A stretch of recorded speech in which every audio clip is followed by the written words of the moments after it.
Assalamualaikum warahmatullahi wabarakatuh. Halo Sobat Adi Komputer, mudah-mudahan dalam keadaan sehat semuanya ya.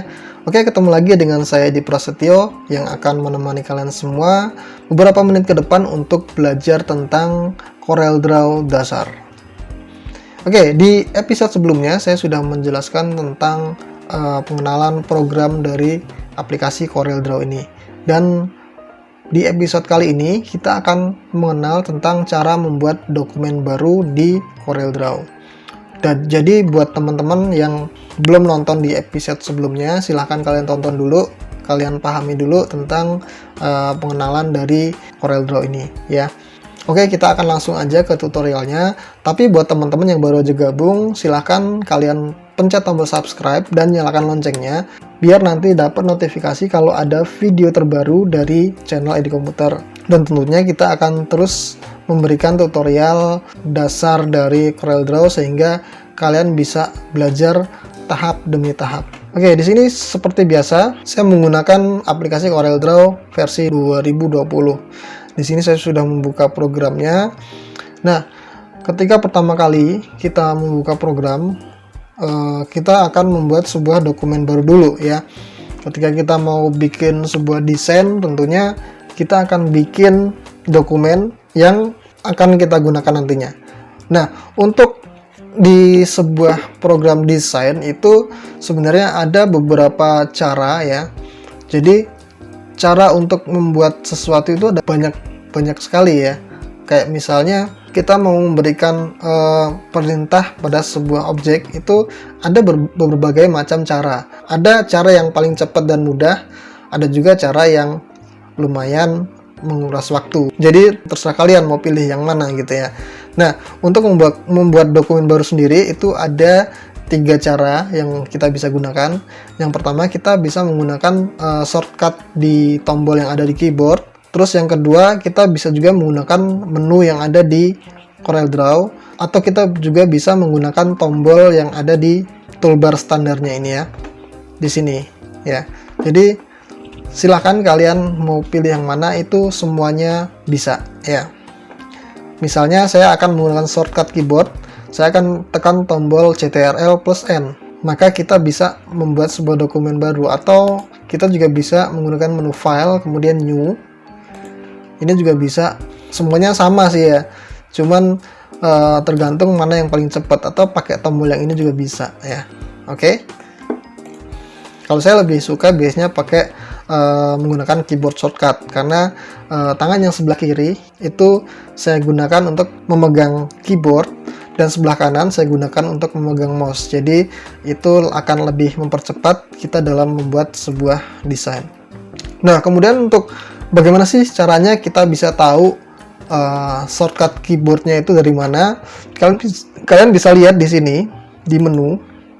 Di sini sudah ada ya, new. Kalau kita buat new, di sini ada keterangan kalian bisa menggunakan tombol Ctrl+N ya. Atau mau membuka objek, kalian bisa menggunakan Ctrl+O. Tapi ada juga fungsi yang nggak semuanya itu menggunakan keyboard shortcut. Kayak misalnya ini new from template, ini nggak ada shortcutnya, jadi kalian harus mau nggak mau harus menggunakan menu file kemudian new from template gitu ya. Atau di sini juga ada open, kemudian di sini ada save kalau nanti udah ada dokumennya ya. Oke, sekarang kita akan membuat dokumen baru. Silakan kalian mau pakai mana aja yang menurut kalian lebih mudah gitu ya. Nah, di sini ketika kita membuat dokumen baru, maka akan muncul sebuah dialog ya. Dialog untuk membuat new dokumen. Sebenarnya ini juga bisa kita abaikan. Jadi nanti ketika sudah jadi dokumennya itu bisa kita setting lagi. Tapi kalau kalian mau setting dari awal pun ini juga bisa kita lakukan gitu ya. Misalnya di settingan awal kita kasih nama dulu. Misalnya belajar CorelDRAW dasar. Nah, ini sebenarnya adalah sebuah nama file yang akan kita buat. Sebenarnya ini diabaikan juga nggak masalah. Jadi ketika nanti kita simpan atau kita save projectnya, maka kita baru bisa memberikan namanya. Tapi kalau mau diberikan di awal pun nggak masalah. Tapi jangan lupa nanti ketika sudah selesai projectnya kalian save atau simpan ya. Kalau nggak disimpan ya sama aja bohong. Nanti kalian nggak akan bisa buka file yang udah kalian buat gitu ya. Untuk preset biasanya saya pakai custom ya. Kemudian untuk number of page. Nah, ini number of page ini adalah jadi ketika kita buat satu buah file atau dokumen itu nanti ada halamannya ya. Jadi kita bisa bikin halaman 1, 2, 3, 4 sama kayak Microsoft Word gitu. Jadi ada banyak halaman yang bisa kita buat. Misalnya kita membuat project sebuah buku gitu ya. Nah, jadi kita bisa gunakan banyak halaman. Dan halaman ini juga nggak harus dari sini. Jadi nanti ketika kita sudah membuat satu dokumen, kita bisa menambahkan lagi dokumen lainnya gitu ya. Kemudian untuk primary color mode-nya, nah ini untuk CMYK itu biasanya digunakan untuk naik cetak ya, untuk cetak. Kemudian kalau RGB ini lebih banyak hanya untuk ditampilkan di display atau di monitor gitu ya, di layar. Nah, tergantung kalian mau pilih yang mana, boleh. Dan ini juga sebenarnya nggak ngaruh sih ya. Nanti kita bisa pilih color palette yang RGB atau CMYK ketika kita sudah membuat desainnya gitu ya. Kemudian untuk di sini ada dimension. Yang pertama ada page size, ukuran halamannya ya. Dan ini pun sebenarnya juga pokoknya semua yang di sini nggak ngaruh. Jadi sekali lagi ini bisa kalian setting di awal atau kalian setting ketika nanti sudah jadi, dan itu nanti akan saya jelaskan juga. Oke. Nah, untuk page size di sini sudah ada standarnya ya. Ada A4, A5, A3 gitu ya, sama kayak Microsoft Word. Jadi ada macam-macam ukuran. Nah, kalau kita mau pakai ukuran khusus, misalnya di sini nggak ada ukurannya nih. Kita pakai misalnya mau bikin desain spanduk banner gitu ya, yang ukurannya 3x1. Di sini kan nggak ada nih ukuran 3x1. Kita bisa gunakan namanya custom. Nah, custom kita tinggal setting yang di width-nya ini mau berapa ya. Nah, di sini ada satuannya juga. Di sini defaultnya di tempat saya milimeter, mungkin di program kalian beda, bisa sentimeter atau meter gitu ya. Ini juga kita bisa ubah. Misalnya kita ubah jadi saya mau pakai sentimeter gitu. Nah, tinggal kita ubah aja mau panjangnya berapa dan tingginya berapa gitu ya. Lalu untuk orientasinya mau portrait atau mau landscape gitu ya. Dan ini juga sebenarnya nanti bisa kita ubah di dalam ketika kita sudah memiliki sebuah dokumen gitu ya. Kemudian resolusi standar 300 dpi. Oke. Untuk color setting ini saya biarkan default aja. Kita biarkan default aja. Coba kita okein aja ya. Oke, ini udah oke. Jadi ketika sudah jadi, nanti halamannya akan seperti ini ya. Dokumennya seperti ini. Jadi ini area kerja kita. Ini adalah batas dari ukuran dokumennya ya. Yang tadi 21 kali 29. Nah, seperti yang saya bilang tadi, ukuran ini sebenarnya masih bisa kita ubah. Misalnya kita mau pakai 300 kali 100 cm. Oke. Nah, dia akan otomatis mengubah ukuran dokumennya ini sesuai dengan apa yang kita input di sini ya. Kemudian untuk unitnya juga kita bisa ubah di sini ya. Dan juga portrait orientasinya juga kita bisa ubah ya sesuai dengan kebutuhan kalian. Oke. Nah, kemudian tadi sempat ada ini juga ya, untuk kita bisa buat beberapa halaman. Kalian bisa lihat di sini di bagian bawah ini ada tulisan page 1. Berarti ini adalah hanya satu halaman.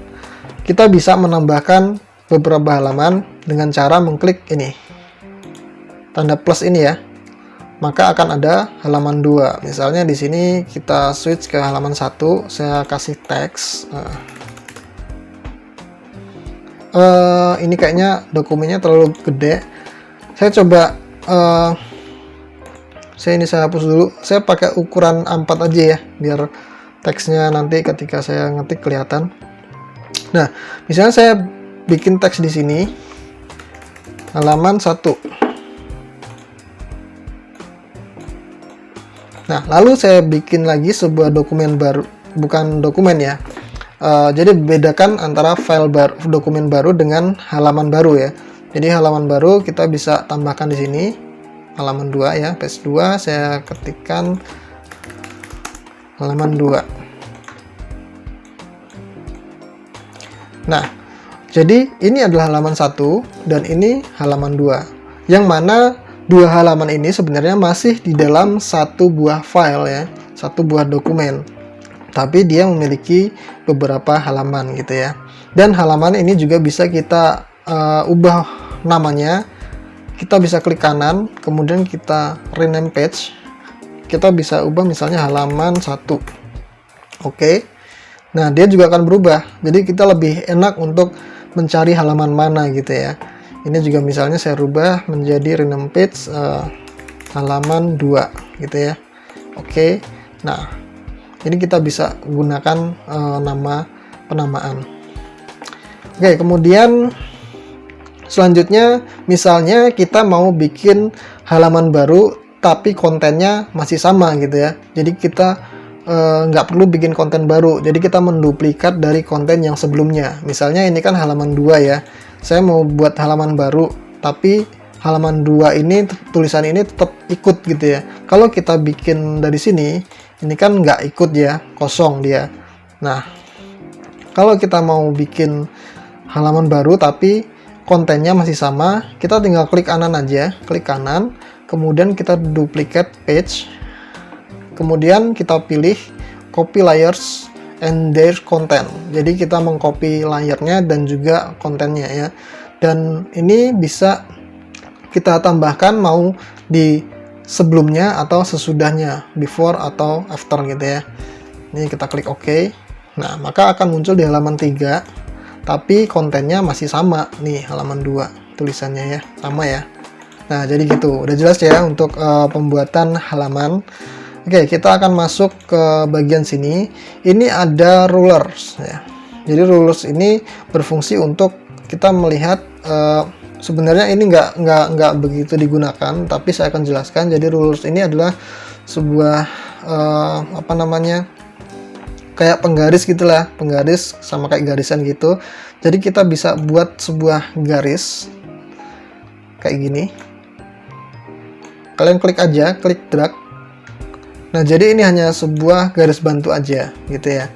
Jadi ini nggak akan kecetak. Jadi misalnya kita bingung nih batasnya seberapa, jadi kita bikin garis batas misalnya. Oke, ini kita akan bikin garis batas cetaknya. Jadi untuk gambarnya jangan sampai keluar sini ya gitu ya.